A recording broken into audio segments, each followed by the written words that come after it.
Good morning, friends. Today we are going to see the first poem from 12th standard new syllabus, Song of the Open Road by Walt Whitman. First of all, we are going to see about the writer Walt Whitman. Walt Whitman, an American poet, essayist, and journalist, Whitman among the Whitman is among the most influential poets in the American canon and is often called the father of free verse.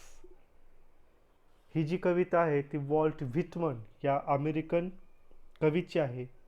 Walt Whitman हे एक American कवी, निबंधकार आणि पत्रकार होते. ते अमेरिकेतील प्रभावशाली कवीपैकी एक होते. त्यांना फादर ऑफ फ्री वर्स म्हणजेच त्यांना मुक्त छंदाचे पिता असे म्हणतात. नाव we are going to see the poem. आता आपण कवितेबद्दल पाहूया. प्रत्यक्ष कविता पाहण्या अगोदर नेमकी ही कविता कशाची आहे, कशा संदर्भात आहे याचा थोडक्यात आपण विचार करूया. This poem is section 1 from leaves of grass. It is a beautiful blend of self-awareness, free will, and tenderness of heart. Here, the road means a road which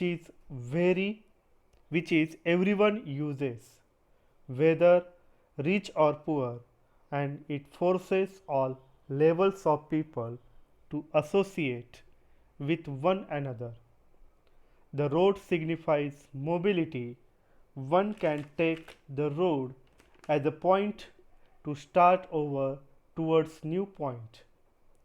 Here the poet argues against staying in one place. ही कविता नेमकी कशा संदर्भात आहे हे आपण पहिल्यांदा पाहूया. तर ही कविता leaves of grass या तील सेक्शन फर्स्ट मधली ही कविता आहे.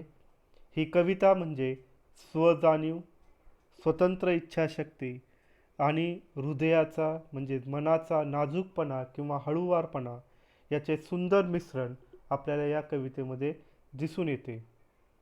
यामध्ये रोड म्हणजे अशी गोष्ट आहे की सर्व प्रकारची म्हणजेच गरीब, श्रीमंत लोक याचा वापर करतात. रोड हे लोकांना एकमेकांशी जोडण्याचा प्रयत्न करते. रोड हे गतिमानता दर्शविते. या ठिकाणी कवी हे एका ठिकाणी राहण्याच्या वृत्तीचा विरोध करताना आपल्याला दिसून येतात. तर विद्यार्थी मित्रांनो, नेमकी कविता कशा संदर्भात आहे हे आपण पहिल्यांदा पाहिलेलं आहे. आता नेमकं आपण कवितेकडे जाणार आहोत. कवितेच्या प्रत्यक्ष ओळीमध्ये या ठिकाणी काय काय कवीने सांगण्याचा प्रयत्न केला आहे ते आपण पाहूया. Afoot and light hearted I take to the open road, healthy free the world before me, the long brown path before me leading wherever I choose. Here in the first 4 lines, the poet is setting out on the open road on foot. He is light-hearted and open to all. He is about to experience. Additionally, the poet recognizes that it is he who is control of his journey. Where he wants to go, the road will take him there. या ठिकाणी कवी हा आपल्या प्रवासाला रस्त्यावर पाय ठेवून पुढे ठेवून सुरुवात करतो. त्यावेळी तो एक पाऊल अतिशय हलक्या मनाने हळुवार मनाने ठेवत आहे आणि तो या प्रवासात येणारे सर्व अनुभव घेण्यासाठी तयार आहे. यावेळी कवी म्हणतो की माझ्या प्रवासावर माझे नियंत्रण आहे.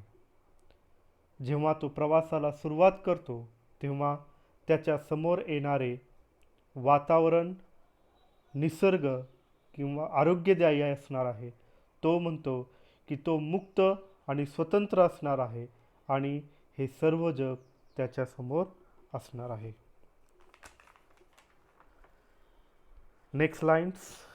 Henceforth I ask not good fortune, I myself am good fortune. Henceforth I whimper no more, postpone no more, need nothing. In next four lines, here the poet is saying that the poet says that he does not have to pray for good luck because he is the maker. He is the maker of his own luck. He will no longer cry or hesitate to do what he wants because he is in need of nothing. He is not going to postpone his journey. पुढील 4 ओळीमध्ये कवी या ठिकाणी म्हणतो की मी चांगल्या नशिबासाठी, सुदैवासाठी देवाची प्रार्थना करणार नाही, कारण मीच माझे नशीब घडविणार आहे. तसेच तो पुढं म्हणतो की यासाठी मी कोणतीही तक्रार करणार नाही. माझ्याजवळ जे आहे त्यात मी समाधानी आहे. मला अजून कशाचीही गरज नाही. मी कोणत्याही परिस्थितीत माझा प्रवास पुढे ढकलणार नाही.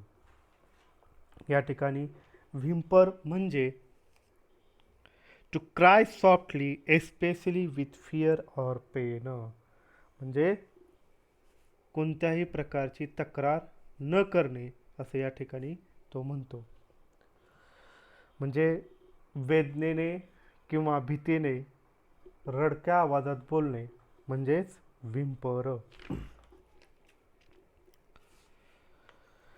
Now we are going to see the next lines. Done with indoor complaints, libraries, querulous criticism. Strong and content I travel the open road, the earth that is sufficient. Here the poet says that he had won everything that means complaints, criticism in his life. He steps outside from this. Now he is traveling on the open road in strong and content manner. Whatever is available on this in front of him is sufficient for him. कवी या ठिकाणी म्हणतो की मी माझ्या आयुष्यातील सर्व काही कटकटी करून, तक्रारी करून झाल्या आहेत. तसेच सर्व प्रकारच्या तक्रारीसुद्धा करून झाल्या आहेत. मी यातून बाहेर पडलो आहे. मी अतिशय भक्कमपणे व समाधानाने या मुक्त रस्त्यावर प्रवास करणार आहे. हे जे माझ्यासमोर जग आहे, जे पृथ्वी व त्यावरील गोष्टी आहेत, त्या सर्व माझ्यासाठी पुरेशा आहेत. Next lines. I do not want the constellations any nearer. I know they are very well where they are. I know they suffice for those who belong to them. Here constellations means fate, destiny, or a group of associated or similar people. Suffice means enough. Here the poet says that he does not want good fate or destiny or any type of scholars or influential people with him. He says that he knows that they are very well where they are.